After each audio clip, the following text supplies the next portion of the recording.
thank you for the introduction again, and thank you for having me. I'm delighted to be here. I come here representing Halfly We Make Change, but also representing myself as an individual. So today I have this agenda. I'll talk a little bit briefly about my background, then a bit about what are the SDGs.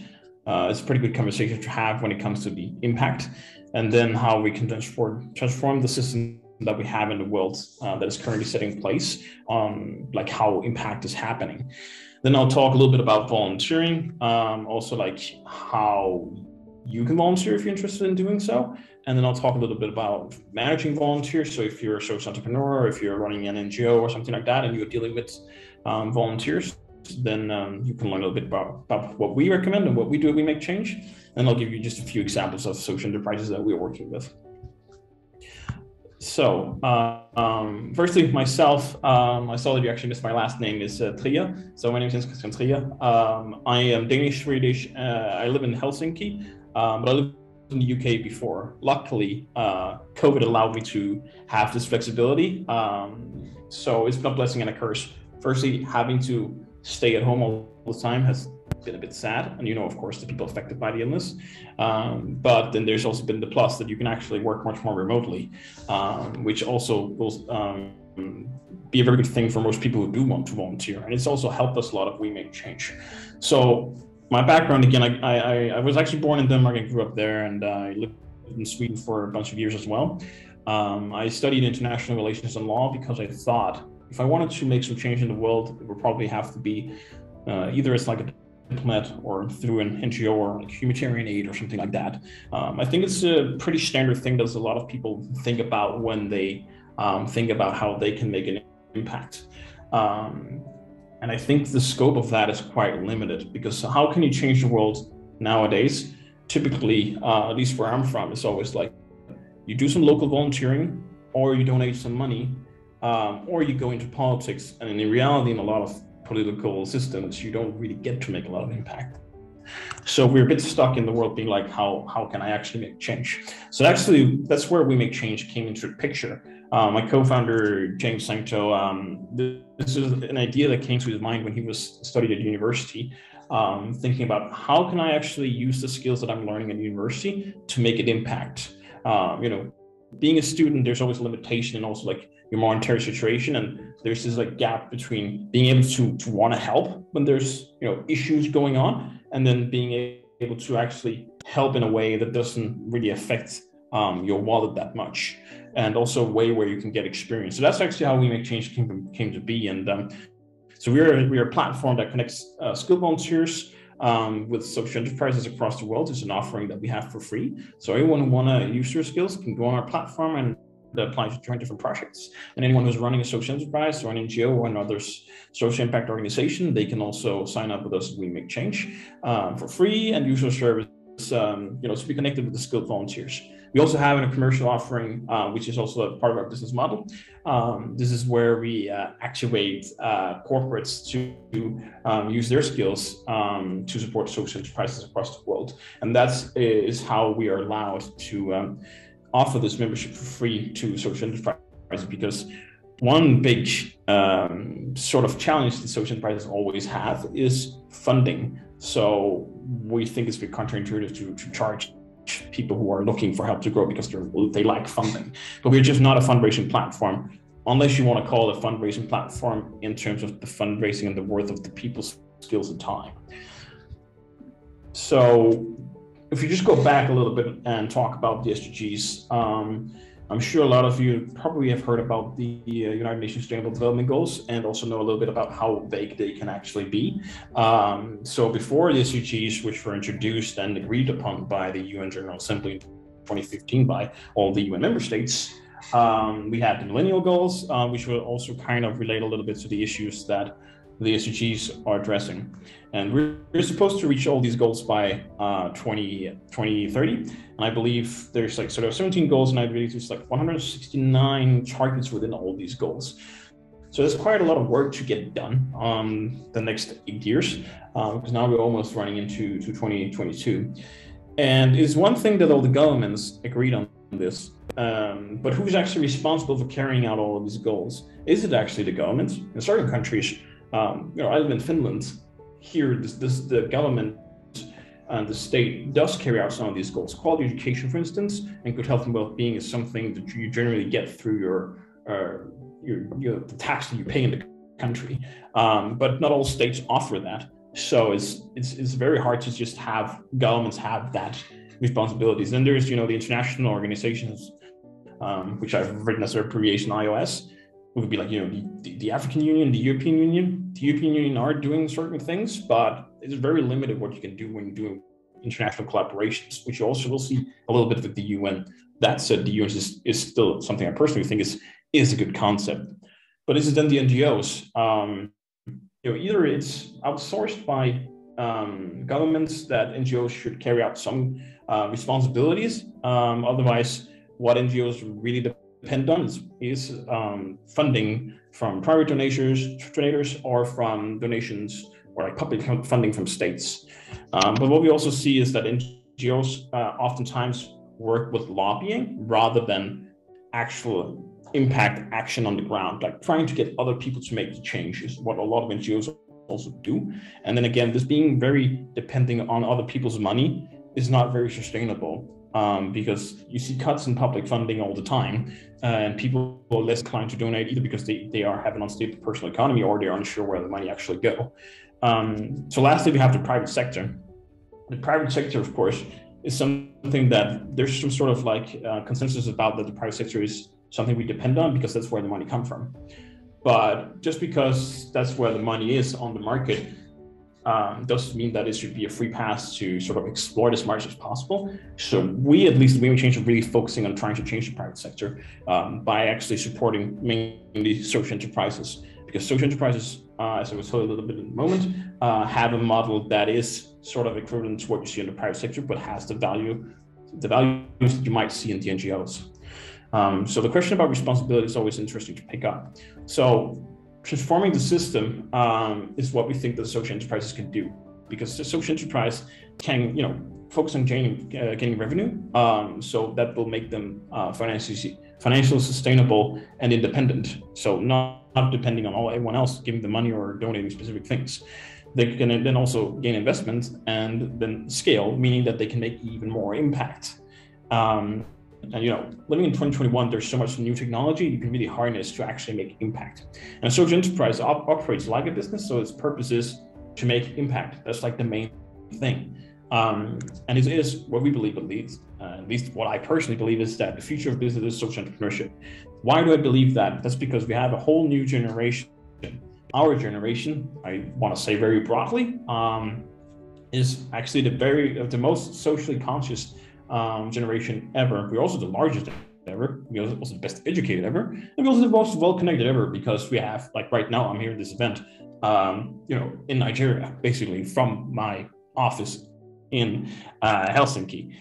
That you wouldn't have that 30 years ago. You would almost not even have that 10 years ago.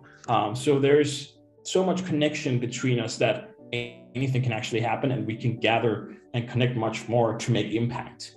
And lastly, it's just our generation demand this. Like, there are so many challenges, especially also when you want to focus on one of the most pressing ones, which is the climate change.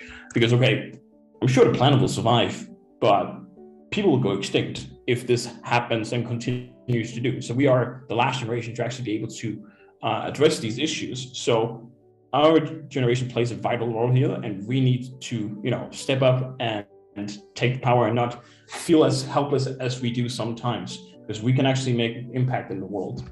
So I'll tell you a little bit about how that happens. So one way to do that is to be a volunteer. There are benefits of volunteering. A US study says that 90% of Americans want to volunteer, but only 1 in 4 they actually do it. And that's typically because it's hard to find opportunities that fits your schedule, and it's been traditionally very focused on underground volunteering. So now that we live in a remote world where you can volunteer from anywhere, that opens many more opportunities. The UK study also says that volunteering improves life satisfaction and overall health. It's generally very rewarding, and it boosts your sense of social connection. So either if you do it locally, but also if you do it internationally, it's a great way to also connect with people from like across different countries. And that's a really cool way to learn about other people, about other challenges that you might not see in the particular country that you are in at the moment. So we focus more on skilled volunteering rather than sort of traditional volunteering. And this is what we call change making, because that's actually where you as an individual can make change as an individual. Like you have the power to really make something happen because you have the skills. It's a totally different way of volunteering than traditionally, where you might go somewhere local and you will do some manual work, which there's nothing wrong with. But let's say you have a degree in something that, oh, I could actually use this to make an impact. Why can't I do that? I have a friend who works for a big corporate. He told me that, yeah, I have finance education and I work with investment banking, but the only volunteering I can do through my work has been helping kids with homework, which of course there's nothing wrong with. But if you have a degree in finance, there's so much change you could actually make that way. So the difference is it's much more accessible to be a change maker in 2021. It's much more high skillly focused. Like you get to use current skills, you get to develop the current skills we have, and even more skills, soft skills and hard skills. And there's high impact. You can actually see the impact that you make when you support a social enterprise, because it is tangible. Much more, you're just not just a small part of a big NGO, for instance. You're actually a part of many times a part of a pretty small social enterprise startup team, where you get to have impact from the first day. So again, it's flexible. There's the skills development. You get necessary experience that you can put in your CV. As I was also mentioned before by the previous speaker, there's this, if you've been sitting down doing nothing since COVID hit, that sucks a little bit. But here is a way that you can actually fill in some gaps on your CV by volunteering. It's a way you can grow your network. I'm sure if you volunteer for a social enterprise, they might or will be happy to, if you do a good job, of course, to recommend you to other people. Write your recommendation letter. Is a good way to enter the impact sector. So there are a lot of great benefits with volunteering. And we also have examples of social enterprise where someone ended up joining as a founding member, or someone helped the social enterprise get to the next level. So they got enough funding so this person could actually get a full-time job for this organization. So there's a lot of interesting opportunities compared to if you're volunteering for an NGO. In most cases, you will maybe do an internship or something like that during your studies, but the opportunity to work there afterwards is very limited, because it's always depending on, will we get enough funding from the government? Will we get enough funding from a private donator or donation? Will we do that? It's very unclear. We're not sure, because they all work around a model that's not financially sustainable. So the last benefit as well as the impact, you get to actually change the world while you volunteer. So you get to do all these things, skill development, you get the experience, you can, improve your CV and all that, just at the same time you're making an impact in the world. That is what the UK study also talked about, is very rewarding. But it also is a question about how do we actually get started doing volunteering. And we have a very simple exercise at We Make Change that we recommend all change makers to do. It's just to consider three things. Firstly, what do you actually care about? Everyone cares about something. The SDGs is always a good framework to use. So whether it's like gender equality or it's like climate change, it can also be quality education, things like that. What do you really care about? First, you figure out that, then you figure out what skills do I have and what skills do I have and want to develop even further. What soft skills do I want to develop as well? Consider the skills that you can offer to a social enterprise, and also at the same time, what do you want to learn? And then lastly, figure out how much time do you have, like on a weekly basis, to volunteer for an organization. Is it 5 hours? Is it 10 hours? Is it 15? Is it even like 1 or 2 days, depending on your situation? University students, for instance, might have more time, unless they're doing their finals. But during a semester, you might have more time, like a whole day, to dedicate to make impact. You might have a full-time job where you have less time, but you can still make an impact. And that's the rewarding thing about it. That's the way you can continuously grow as a person. And that's what we always recommend. So that's the exercise. Figure out the cause you care about, the skills that you have, and how much time you have to give. And then, of course, go on We Make Change platform, sign up, and join a project to make impact already now. Then I want to talk briefly about managing volunteers, because this has also been a quick question a little bit from the organizing team. So there might be some social entrepreneurs out there, or some NGO leaders who want to learn a little bit. So, of course, if you're attracting change makers, it's always very good to have a clear theory of change. So clear understanding of the challenge that is out there, and then what your challenge is to it. And then generally having transparency, which is something that NGOs are typically pretty good at. Transparency about what you do, how you do it, also with anyone you have in your team. Transparency about where you're going, what's the strategy measure you're working on now, and have a relatable cause. A lot of people can really relate to different causes. And the more you can actually convey that message, the more attractive you are for change makers. So once you actually get people signed up, which, that's also something you can do in Change. Again, sign up, create a project, and then people can apply directly to join. You do the evaluation. Firstly, it's always like considering, what's the motivation like? And then after that, what's the CV like? Pick it up from there. Then you can use the PhD framework, which is a bit like the exercise before. It says for passion, ability, and time. And this is considering every candidate you might have spoken of, like how passionate are they about your cause and the work? How good are their abilities, and how much time do they have? Some people who are more senior might have a lot of passion, a lot of ability, but not so much time. Some students or young professionals might have a lot of passion, not so much ability, but are pretty capable people who are still learning, and then they will have a lot of time. So it's considering, do I need guidance, or do I need someone who can come into my team and take on responsibility and actually be a part of the team? Is that what I need? Consider that, and that's a very good way to evaluate people who you've spoken to who are interested in volunteering for a project. And of course, very important to have a good onboarding afterwards. All relevant documents is something that's very important to share with a volunteer, so they're best prepared. Write out a guide if it's needed. It's always good to write down and map down the knowledge of the organization, to really also keep going beyond every day. Even if you have people who you've worked with who might have to go somewhere else, have to leave the organization, it's good to have mapped down what do they actually do, so it's not lost knowledgement and will set you back. And then there are some tips on how you can actually engage with people who are joining as change makers in your social enterprise. So always have clear roles and responsibilities, very defined tasks and deadlines that you do in conjunction with the change maker, but then have a simple and responsive way of communicate. Slack is a good start. We will change to use Discord. Some people use WhatsApp depending on how big the organization is, but it's just good to have very simple and responsive communication.